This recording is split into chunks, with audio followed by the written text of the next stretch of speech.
was a son. He was devoured by earth. There was a God. They call him the Father. And there was a means to make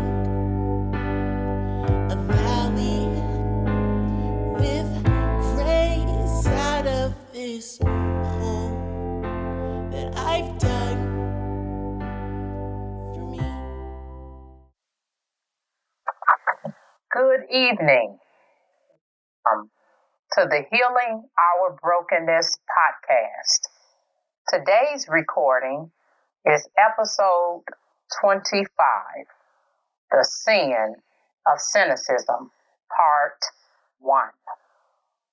Cynicism is the process of being a scorner, doubter, scoffer, having paranoia, mistrust, and skepticism about things. Everyone is cynical at one time or another.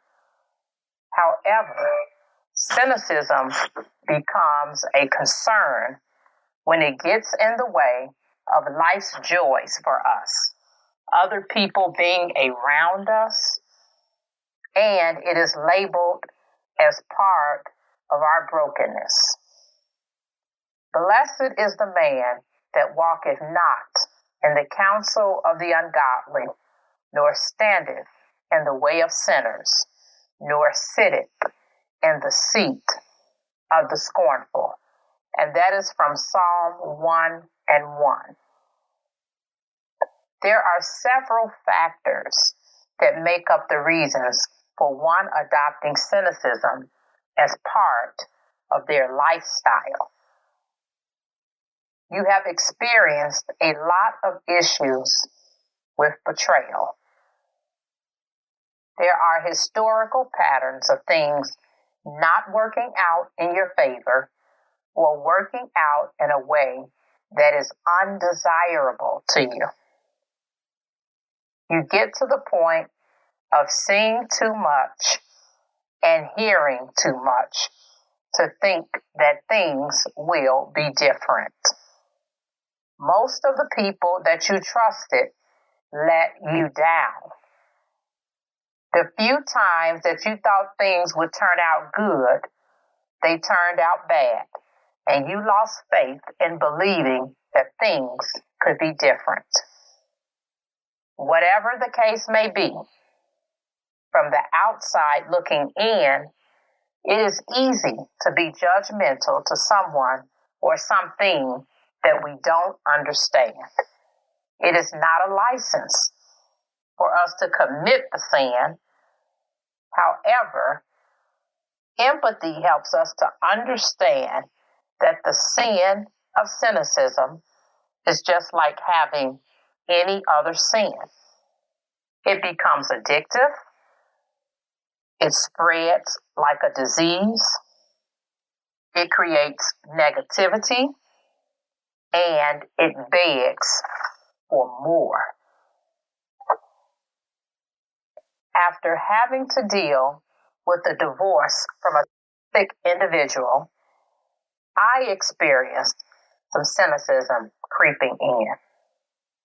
As a matter of fact, I had someone to mention it to me. It made me become more aware of when I was allowing it to get a foothold.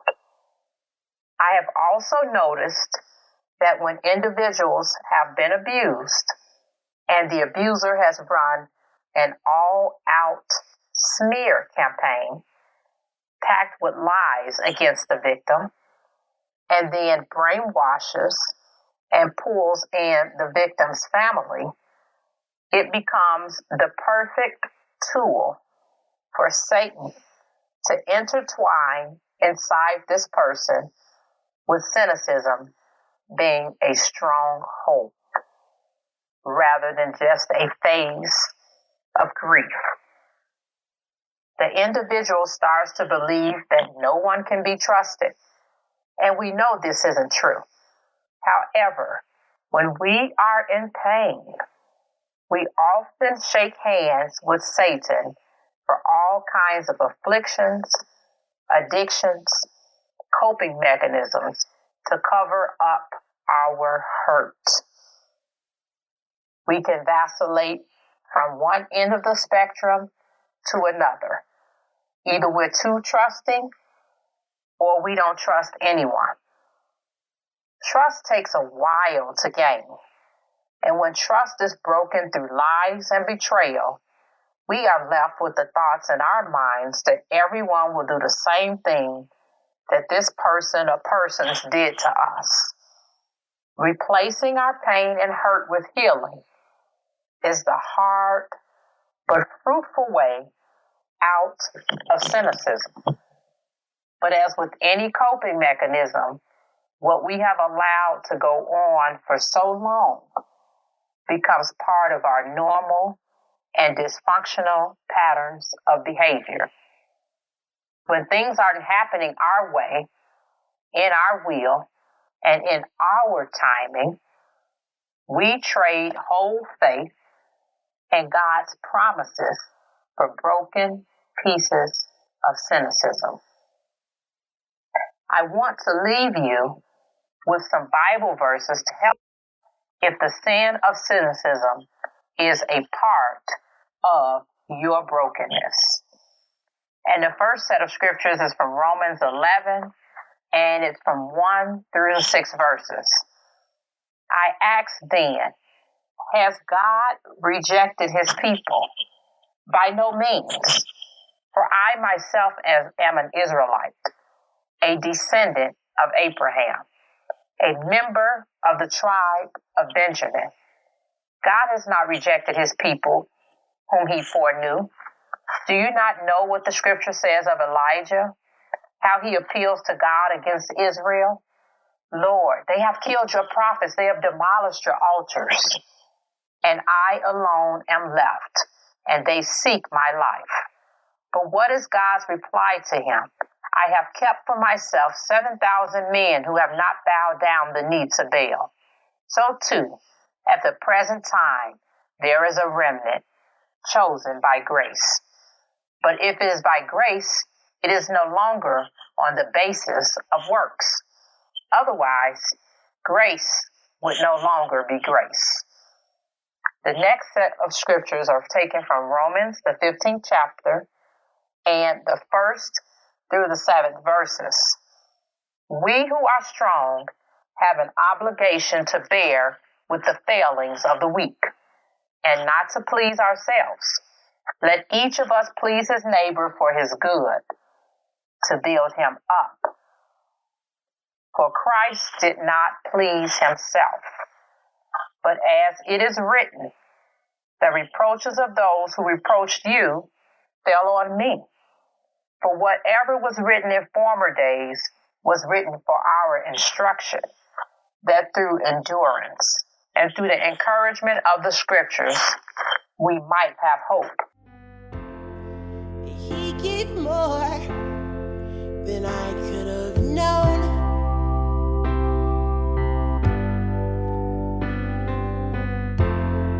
He turned those valleys into places to learn, instead of burn and perish away.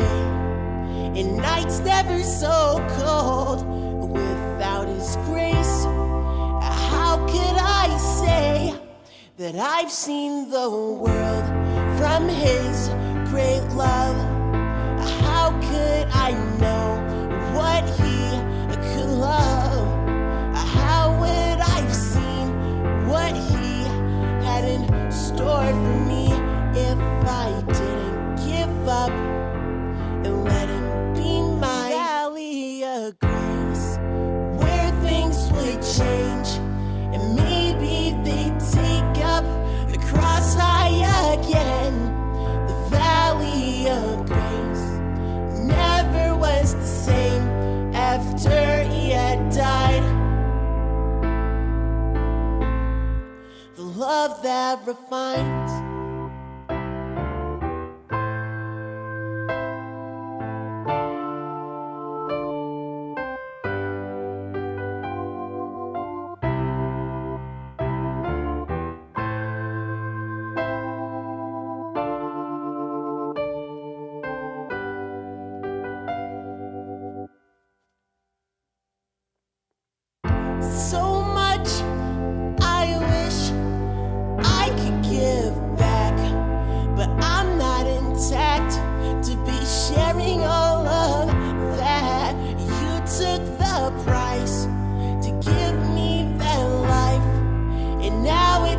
gonna fade away when I see I need more of him.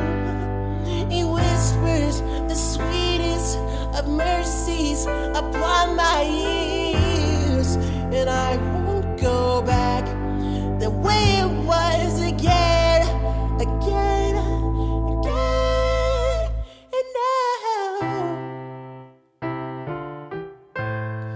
A valley of grace where things would change. I've seen the light, so valley of grace where things have changed.